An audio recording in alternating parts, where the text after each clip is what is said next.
I'm going to start with a bit of housekeeping first. So my name is Kirsten Savage Lyons. I look after marketing, particularly for the security side for Ekco.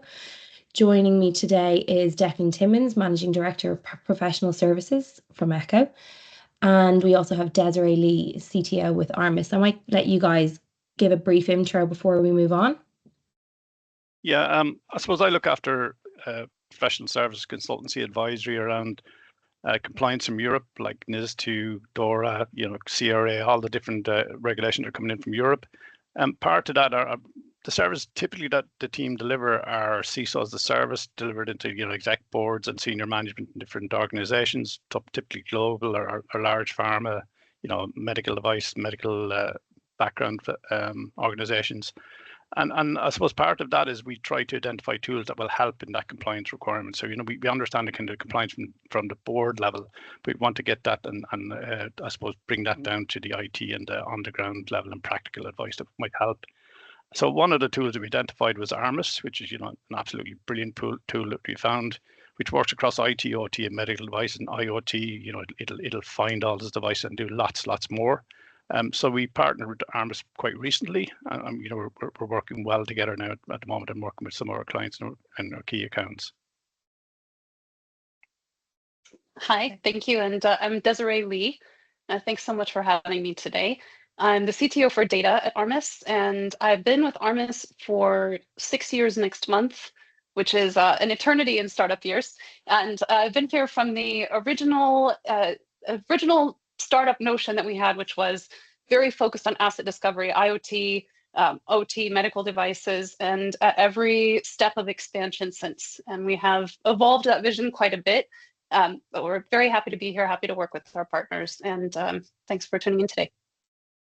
Super. Thank you. Before we move on, I'll just let you know that this is recorded and I can share the slides and recording later on to those who wish to have them. And also, if you do have a question, please do feel free to pop it into the Q&A box and we'll either get to it throughout if it makes sense, or we'll leave time at the end. So without further ado. Yeah, so across to me, I suppose, NIS2 compliance scope. It's a regulation coming in from Europe. It's going to cross Europe scope across all the organizations that are there. Each country has identified a number of essential and important entities. The scope itself, though, is not just pure IT. So this is not just an IT compliance requirement. This is across IoT, OT, and medical devices. So if you're running any of those environments in your organization, you need to be aware of that, because the requirement for NIS2 is for you to be able to make available that product that you're providing. So whatever you're manufacturing, whatever service you're delivering, and typically that involves some element of OT or some level of medical, that needs to be in scope. So you need to understand all those assets across those environments and make sure that they're all secure and compliant with NIS2. Next slide. Yeah, and this, sorry, just a note on this. So this was one of this is the reason why most of our original clients were OT or medical. They had big environments where they had no visibility, right? And it was a very hard problem. So 5 years ago, a lot of manufacturers and hospital chains, especially in the United States and in Europe, started working on solving this problem. So we're intimately familiar with this one. Thanks, Declan. Yeah, absolutely. And then just as a general level, they're not going through every piece of the NIS2 regulation, but one of the key ones is that directors and managers can be held personally liable for failure to comply. So there's personal accountability at the top level for NIS2 compliance. And that means across all those environments. That doesn't mean that, pass this down to your IT manager and say, okay, you look after this. You've got a plant manager, you've got somebody managing wards in the hospital. They need to be on team for this as well. So, and there's lots of requirements across the board to make sure that those risks are identified. You can't identify risks unless you know what the assets are. And next slide. I suppose then, if you can imagine, today you're working for a large global medical device manufacturer and your CISO just called you and said, you know what, we've been hit by ransomware. We urgently need you to identify all the assets that are associated with our premium product line. And I want you to secure all those assets. And you know in your heart and soul, the only asset inventory you've got is an Excel spreadsheet, which has been put together probably 6 months ago. It's totally out of date. maybe hasn't got enough information in there to help you understand what that line looks like, what assets are involved in that product line. The product line is changing all the time. So, there's all sorts of moving parts within that environment as you move forward throughout the weeks and years. So what are you going to do? What are you going to do with no tool? You've got just this Excel to work with. So maybe Desiree, how could Armis help in that situation? So you're having an incident, time sensitive, ransomware is spreading, you're really under pressure here, and you really need to start shutting down devices or protecting them. Yeah, I think that's the point of the inventory, or that's the point of the regulation that requires the inventory, is that ultimately what you want is to have a security practice wrapped around assets that haven't traditionally had a strong security practice. So on the on the OT and the medical sides, for operational reasons and all sorts of other reasons, the security procedures are a couple of decades behind those in IT. So again, the inventory is the foundational step. It's step 0 for doing what you're talking about, which was to be able to immediately understand what the exposure is, if there's some vulnerability that applies to one of those assets, or even if it's not asset specific and you need to understand if this new CVE is somehow present in that environment. Maybe it's a Linux vulnerability, but it still applies. Understanding, the patching levels at a glance of devices. All of these things are security hygiene or response playbooks that IT has that OT and medical haven't had, and primarily because there's never been a source of truth. There's no way to automate when there's no data to base it on. There's no way to build a program when there's no foundational data to base it on. And so what Armis started out in was the business of discovering these assets via the network, right? OT and medical assets, things that no tool in the environment can tell you about today, where you're starting from a spreadsheet or you're starting from no information at all. That's what we got really good at. And that's to build this database of devices, again, with the ultimate goal of being able to have strong security responses and strong hygiene, strong security practice around those assets. And I suppose going back to that problem, so here's this guy who's stuck with it. I don't know my assets. I'm being asked to identify all the assets in this premium production line. A big job to do. But we have, let's say, we do have Armis in there. We're working with another client who needs a business impact analysis done to prepare themselves for just this day. And the consideration is that maybe we can tag some of those assets. So we look and say, let's say their premium production line. Here's the list of assets that are in there. Let's put tags on all them. So on the day that we have this issue, we run to our Armis dashboard and then pull up all the ones that are tagged with premium production line. And here we have this full list of assets and all their connections, all their context, how did they talk to each other. Is that something that you've seen in other organizations? Yeah, absolutely, because the asset profile, it's useful to have a network profile for a device. It's not that there's no value in that. It's that it's not the complete picture of what an asset is. And part of what describes an asset is how the business thinks about that device. And that's what you're describing with tagging. And the way that this would be operationalized, and by the way, it kills me when people build an inventory and they don't do the final step of tagging or adding their business's context to the devices, because what it should help you do is start to understand where you actually need to prioritize security action.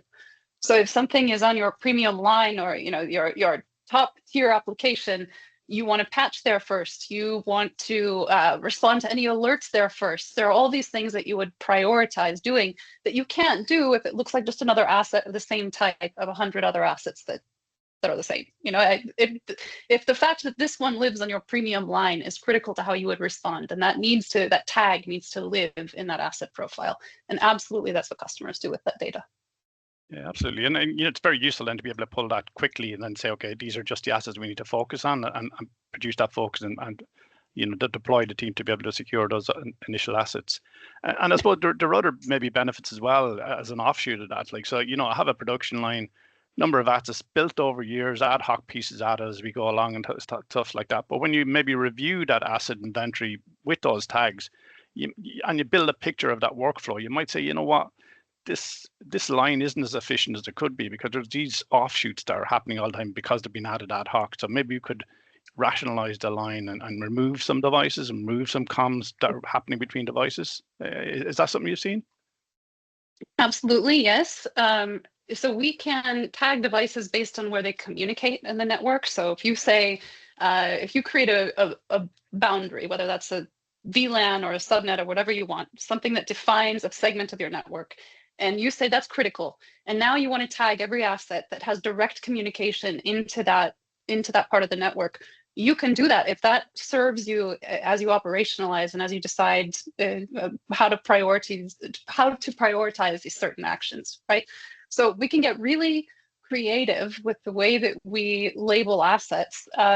Sometimes, by the way, maybe the user is important. So maybe there is a user of a certain machine, and that user has access to everything else. They're an admin of that domain. That user information is important, again, when you're prioritizing what you actually need to act on, because it defines how much access somebody would have if they actually breach that machine. All of that context can be added, whether that's manual or automated ingest. Mm-hmm. Yeah, and quite often, and when you mentioned users, like that's interesting because in pharma in particular, like the users are important too. They're part of that production line, and they need to be validated and all. That I'm a user X, I'm fully trained to operate this machine that I'm using. I understand the process and I have my training done and stuff. So again, adding that kind of context into that production line is useful as even in a tag. Yeah, I think when companies start these projects, and the project being to build an inventory, the questions that they should ask themselves up front would be, what defines business criticality of an asset? And which line it's on, which site it's on, which I don't know, which user is associated might live there in that category. And then there's a second question you should ask, and these should be, in my mind, structured prior to the project. And you should ask, what makes something risky? Is it we care about the CVEs that are on it, we care about the users that have access to it, we care about where it communicates. What is it? What is definitionally, what are the things that you would like to make a decision on, even if you're not putting those into operation right away? As you build your inventory, you want to keep those dimensions in mind that you care about, and you should make sure that procedurally those dimensions, right, user or network behavior or whatever you decide on, are part of that plan. Yeah, and I suppose then you mentioned it as well. In that production line, you were talking about kind of one big long workflow and stuff like that. But if you look like and I've worked with clients who have 62443, which is a standard and the equivalent standard to ISO for OT networks or OT devices, segmentation and zoning in that, and to identify, this particular zone is a very high profile zone and needs to be additional security requirements on or a different level of security applied. How can Armis help with that and to understand the segmentation on the network? Yeah, absolutely. So Armis made an acquisition about 6 months ago now called Atorio, and we brought them in. And one of the reasons why we bought Atorio is because they do segmentation analysis as part of their core IP. If you upload the firewall logs into their tech, which is being brought into our platform, it will find the segmentation flaws and it will understand how reachable a device is. And again, it all goes back to prioritizing, because everybody is slammed. What do you do first?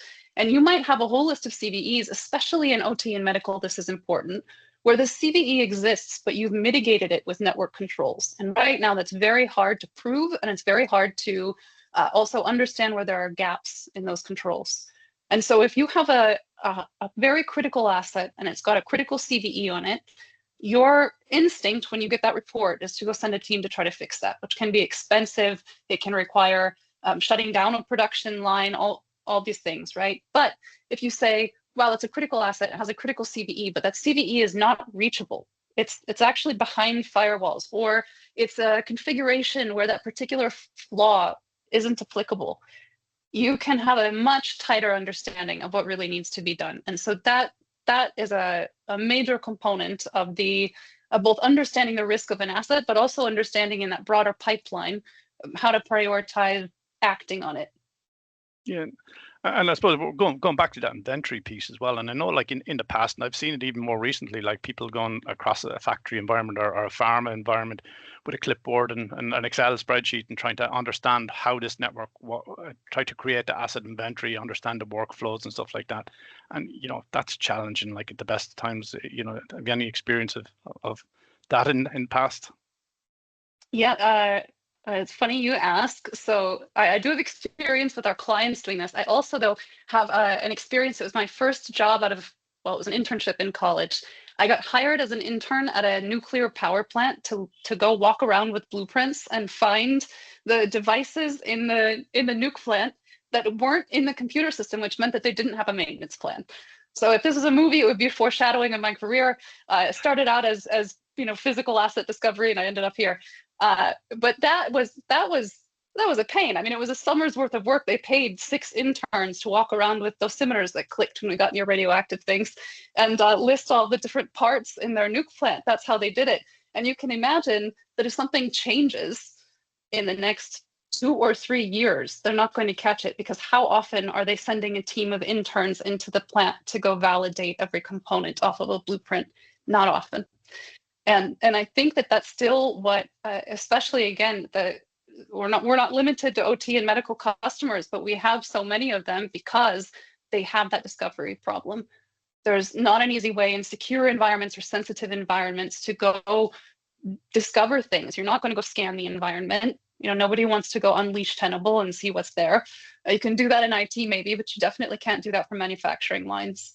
So lots of complexity with older devices or secure networks and all these things we see on the medical and OT side that we don't see in IT that are major problems. Yeah, and again, like physical, environmental, the building management system, the facilities, the aircon, everything that feeds into the manufacturing process.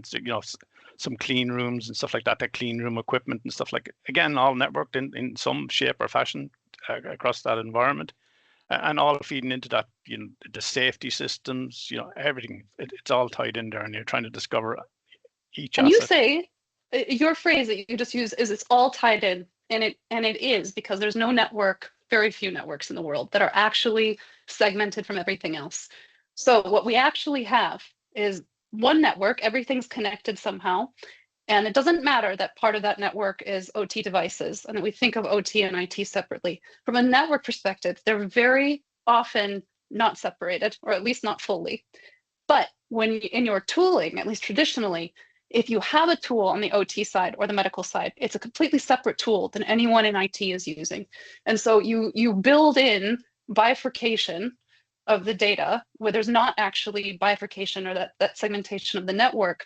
And so when you get up to a CISO level and they're asking, what's the state of the union? How healthy am I? How secured are we? You've got a team over here that's totally isolated and a team over here that's isolated, and nobody can tell you what fell through the cracks because they're using entirely different tooling systems, entirely different procedures. And if you intend to have a holistic practice or to be able to answer a state of the union question, it's important that your tools work together at the very least. Better if you're not using multiple tools for different environments that aren't truly separate.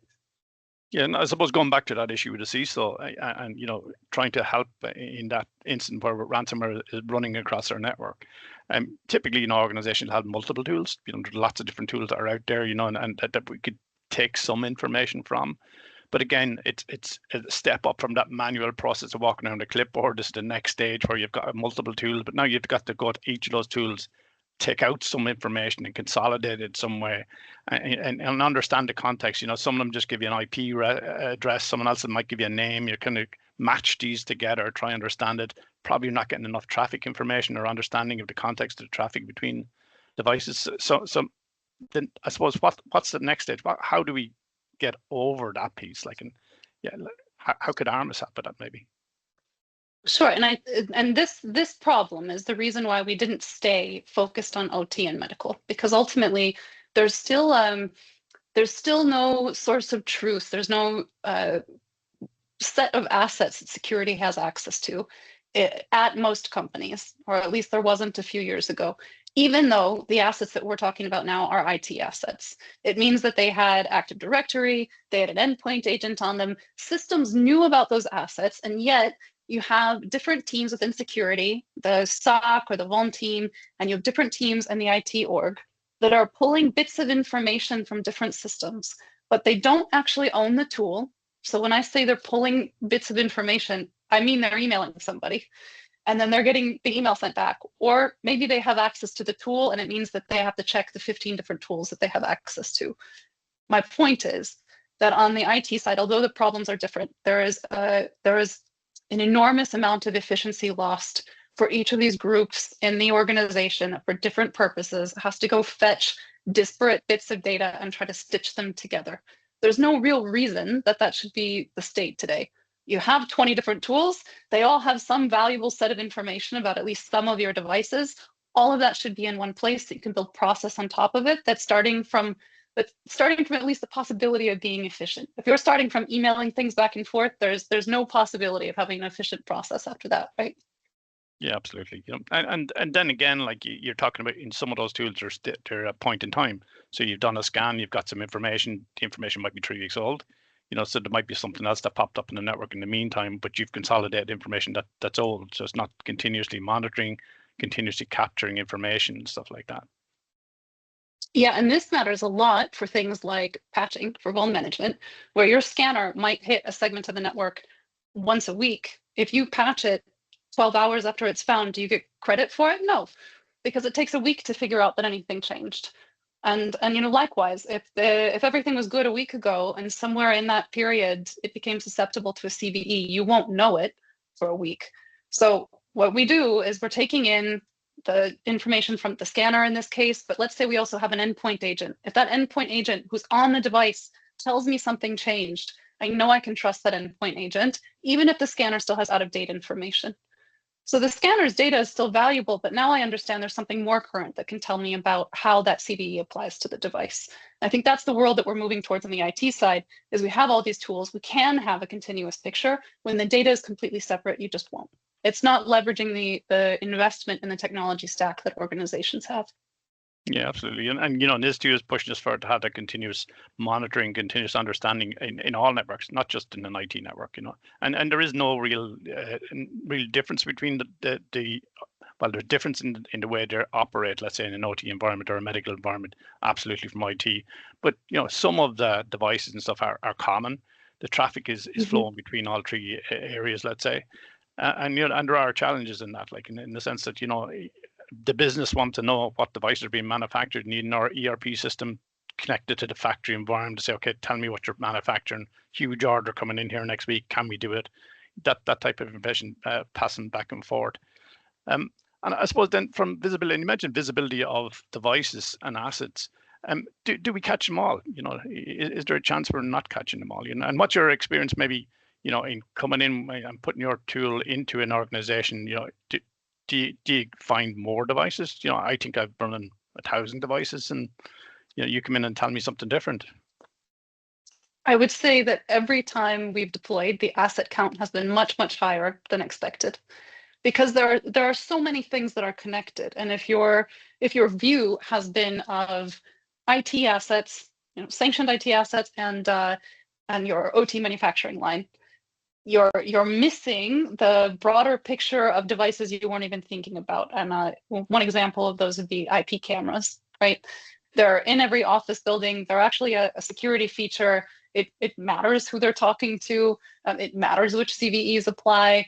And those kinds of things are missed when people are estimating device counts. So all the time, we find many more devices than expected. And we find devices that are doing things that are unexpected.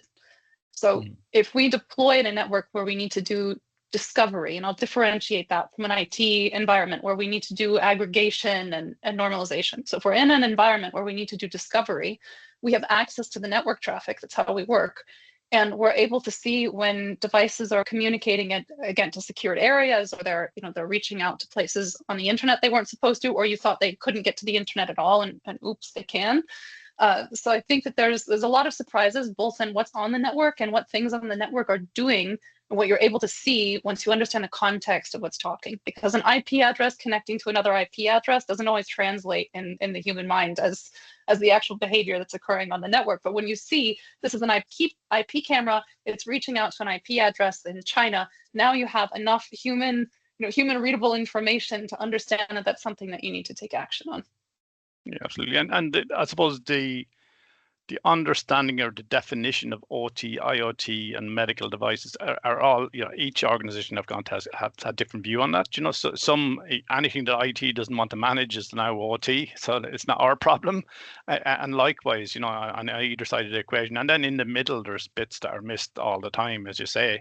And I suppose maybe in legacy environments, you might have a box that's sitting underneath somebody's bench, has been there for years. Everybody knows it's there, and they said, well, that does something. That's important. The guy who left 10 years ago said, just don't turn that off. But I've no idea what it's doing. Hey, that's the same reason why there are holes in firewalls, right? Somebody poked a hole in a firewall, and that rule's still there 10 years later, and oops, you don't realize. Yeah, we never discovered it, And I suppose then on the shadow IT piece, like how can Armis help in that? If we're discovering devices and that's across IT, OT, building management, whatever that might be, how can Armis pull those devices that are communicating that we're not aware of at all, that somebody just patched in there? That's why it's important to have the IT integration space connected, as well as doing the network component. If you're looking for missing assets, you've got to do the network component. And what we can do is say, all right, on the network side, we see this many servers. We understand that it's a server. We see its traffic. Now we can do a report that says, let me show you every server that we don't see Active Directory on, or we don't see an endpoint agent on, or every server that has none of these other tools, which would indicate that it's shadow IT because it's being missed by all of your management systems. So if you're doing the network discovery and you have the context, you can compare and contrast. And where there are overlaps and gaps between those data sets, there are some really interesting findings. Yeah, and I noticed as well, I'm just looking through some of your marketing information, and I come across an issue where there's 50 billion devices by the end of the year are going to be connecting across different devices, like about 23.8 at the moment, but by end of the year it's going to be 50 billion. That's a huge number, and how do we manage to identify all those devices and keep up to date with those? And looking at that as well, a lot of organizations, and sorry, thanks, we have the slide now, we're great. 76 average security tools. So, I know lots of organizations out there that are running multiple tools and adding tools that for different devices and differing requirements across the environment, sometimes not connected as well, because, the OT might be managed by a different team and they've got all their tools. IT have got all their tools. Maybe medical device are sitting in another corner of the network with some more tools in there. So there's lots of tools in there running around the place. And then look, if you don't understand those assets, obviously like 95% of them will go unsecured. So they're huge numbers, and that's a real challenge. And there's absolutely no way you can do this manually. Like, it has to be consolidated. It has to use tools that you can consolidate and understand the context of all those environments. Absolutely, yep. And hey, at least a few billion of those devices are in the Armis database so far. Happy days. Sorry, yep. I think we covered this bit. Like, so the way to do this, like, has been through manual, additional a number of tools are then consolidated into a dashboard which Armis has provided. And Armis is linking to all those different, to getting direct connections to all those databases from those other providers. Yeah, and I just have one note. So because we actually missed how valuable this was for a while, which was funny to think back on, because it was so trivial for the platform to do it.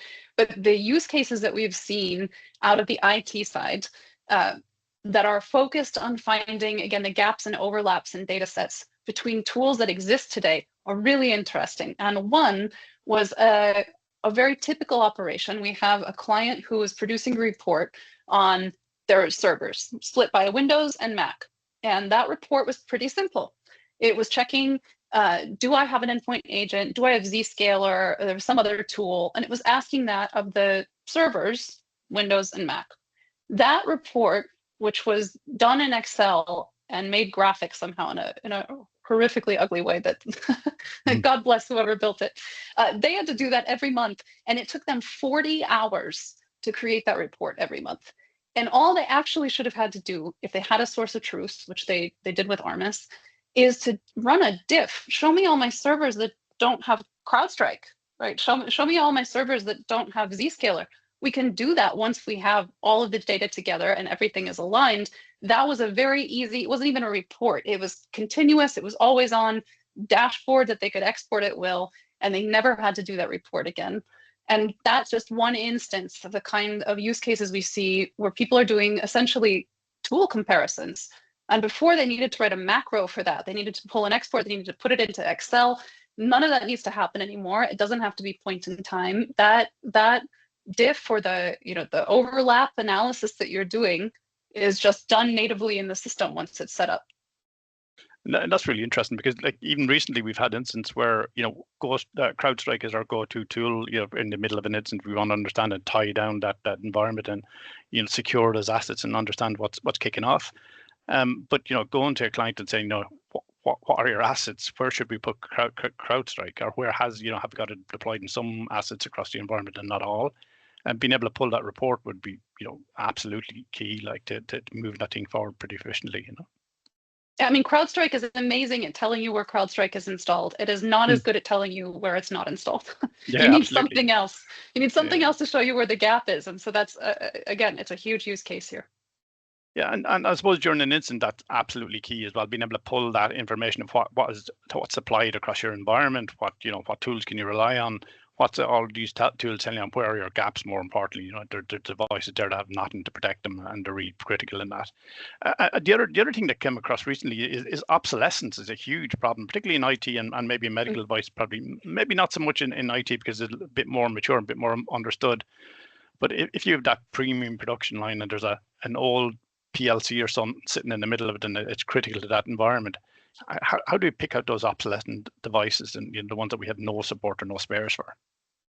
Yeah, so we work with partners who understand those devices, and that's their business, is to determine from vendor documentation when something goes obsolete.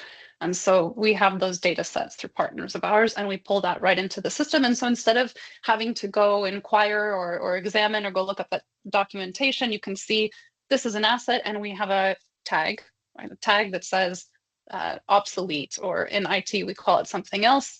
But it's also done automatically on our side for IT devices. When that operating system goes end of life, there's an end of life tag that's associated.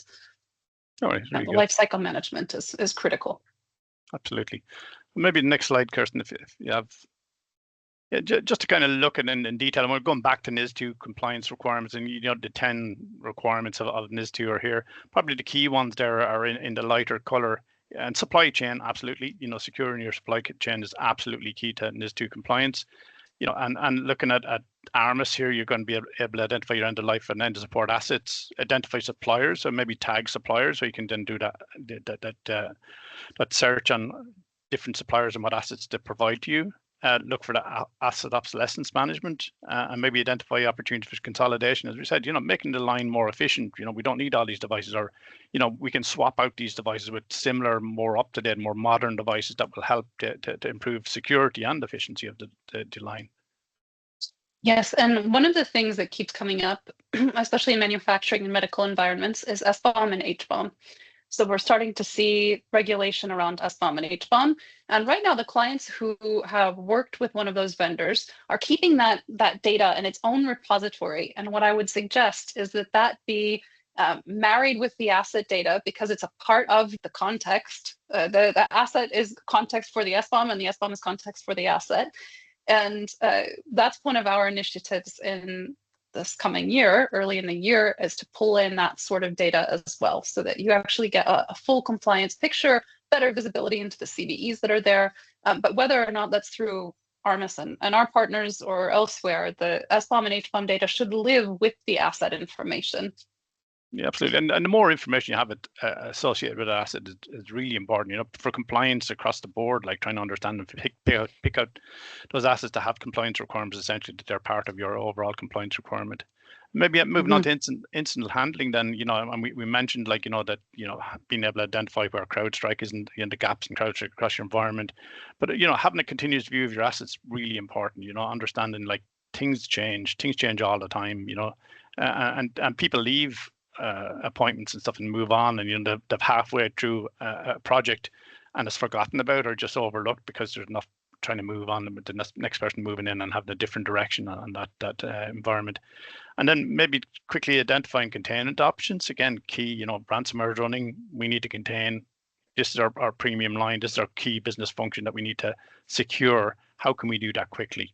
We have the information, we have the context, and understanding the critical devices and the single point of failures. Again, particularly in OT, single point of failure, ancient legacy device. We can't get spares anywhere. We have to go off to eBay to try find one and take parts of it to rebuild a new version of the one that's sitting there.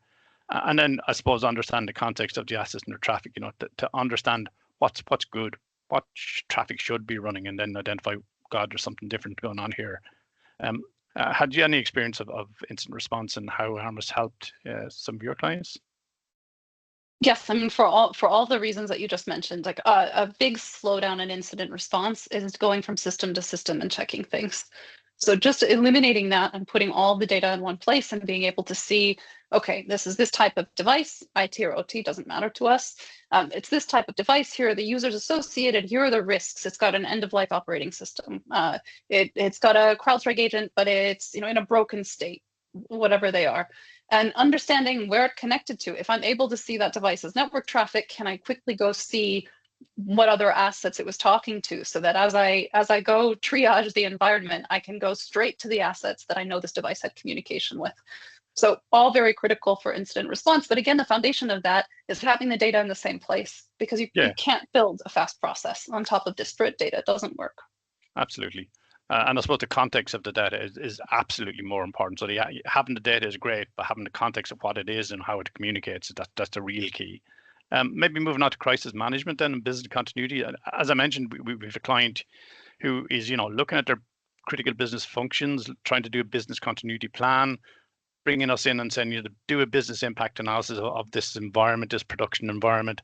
Show me what's important, but show me also the assets that are associated with that. So we're a bottling plant, and that's a key process for us that has to keep running. So great, it's one of our critical business processes, but what exactly does that mean? How is that tied to the assets in that environment? Which assets, and how can we identify them quickly?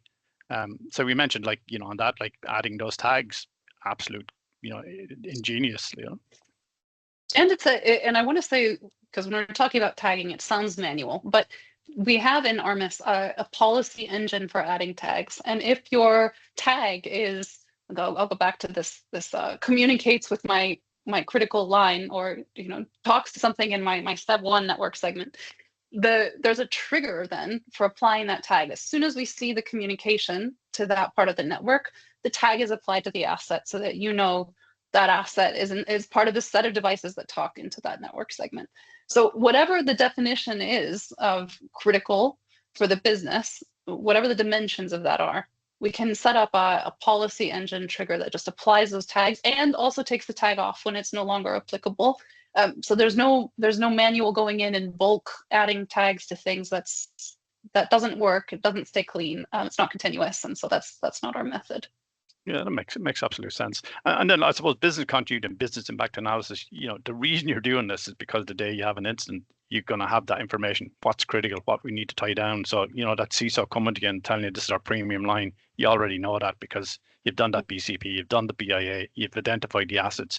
And here we are, we have the information straight at hand. They're all tagged.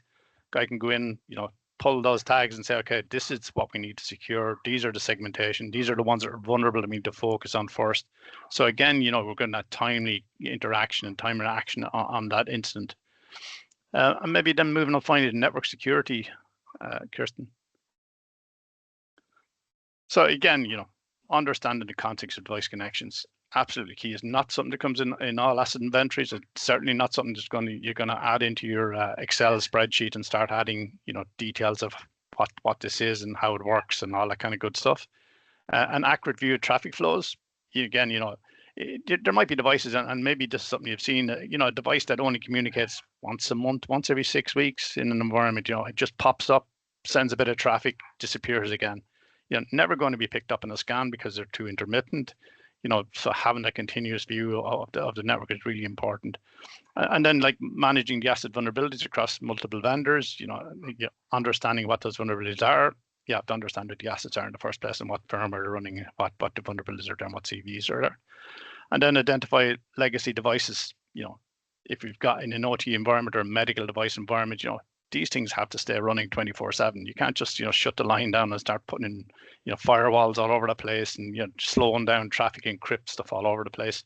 You need to be able to identify the legacy devices and then have some view of how you can segment that and make it a bit more secure and unreachable. Mm-hmm. Yeah, we have clients who have used us for segmentation validation even before the Itorio acquisition, because they would let us learn the devices and see the traffic, and then they would set up what they thought their segmentation should be. They expect only these assets, these 100 assets, to ever communicate with this group over here. And if anything else does, now this can be a report or an alert or a policy trigger to add a tag, but if anything else does, I want to know about it. First time a device connects to this part of the network, I want to know about it.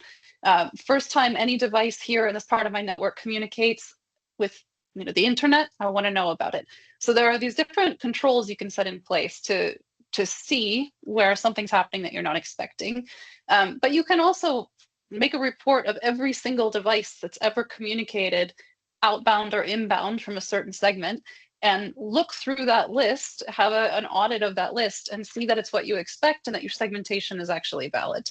So even pre-Itorio and the magic that they can do by ingesting the firewall logs, this is today a valid way to make sure that those segments that you're considering most critical are protected. Absolutely, and then pushing back to that incident response, or investigating that incident post-incident, you're trying to figure out what went wrong. This looks like a treasure trove of information to pull for that incident report, to understand what traffic was happening, what connections were made, what devices were communicating, what were these rogue devices, and where were they situated on the network. Just to pull that all into the report, like, gives you a far better picture of what actually happened. Yeah, and maybe on encryption, we mentioned encryption there briefly. Desiree, what kind of support we can have from Armis on that? Yeah, I think that there's, we're early still, but there's coming legislation and regulation around quantum cryptography and which cipher suites are no good in the new world when this becomes more available. And that's one instance of something in the future that is it's hard to understand your exposure of if you haven't already done the work to build not just an inventory of devices, which again, what is it is a nice question to ask. It's a valuable one, but layering on top of it, what are its risks? How does it communicate? Which protocols does it speak? And having that there and ready for you to do the report that you're not thinking of today is fantastic for IT and security to have, right? Because it's future-proofing what you'll need to do. Even if you can't imagine it yet, you weren't thinking about quantum cryptography, that you have something that tells you what that device is, and it tells you how it communicates, including how it communicates with encryption and cipher suites. And that allows you to respond to things in the future that you just couldn't have predicted. That's good. And I suppose looking at the other, the rest of the controls within NIS2, I won't say they're lesser controls, but policies, cyber hygiene, human resource security, authentication, cyber testing, all, the core of that is understanding your assets, understanding your environment, understanding your vulnerabilities, people that test those vulnerabilities and stuff like that. So again, not direct support in these, let's say, from an Armis environment, but absolutely key to having that asset inventory in the context and the understanding of vulnerabilities. Next slide, Kirsten. We've reached the end. Q&A. My God. I actually don't even think we had a few questions that had come in, but you guys literally answered them throughout. That was amazing. If anyone does have a question that they want to write in quickly right now, feel free to do so. I was actually do we have a date on when NIS2 will be transposed? It's moved out a number of times. So Pat tells you it keeps moving, but like end of year was the last one I've heard, and it's going to be kind of be audited early next year. but they keep pushing it out slightly. You know, they're looking at Siphon, like that's a Belgian framework that they're going to assess against. The competent authorities are in place, but you know, they're new to this game and they need to understand how to audit, what they should be auditing against, and you know, having help from National Cybersecurity Centre and stuff. You know, so it is coming. It's slow to come, but it is coming. Do you think it's going to be like a GDPR thing where people will be kind of slow to like act on this type of thing unless they absolutely have to? I think it will be like GDPR in the sense that, you know, everybody thought GDPR comes in the mornings, people are going to get fined immediately. That didn't happen. Then people kind of moved back a little bit. Oh, yeah, there's no issue here at all. But people are being fined now, you know, because, you know, the Data Protection Commissioner had to build up their expertise, lots of legal requirements around it. You know, it was a huge environment to try to manage. Like Ireland have a lot of big tech in Ireland, and they had to, you know, be bringing a huge name to court. You need to be able to stand over the investigation that you've done. So that takes time, you know, and the same with this. Like this is the difference in this one is that the competent authorities are spread across all the different industries. So they like the transport competent authority has experience in transport, so he understands the transport sector, and this is just another compliance requirement for them. So it's just adding in cyber into that compliance requirement. I'm with you. I don't know if anyone else has another question, but if you do, look, you can email at the end. I would let you know that while this is the first in our NIS2 series, we will be talking about detection and response and identity in October and November. And if there's anything specific that people would like to get drill down into, or even in terms of Armis or asset inventory, please don't hesitate to reach out. That was really, really informative. Thank you both so much. Well, thank you, Kirsten, for organizing, and good to meet you, Desiree, and good to coordinate with you. I'm sure we'll be doing more business in the future. Sounds great. Thanks for joining. Okay, enjoy the rest of your day, guys. Thank you. Thanks, everyone. Bye.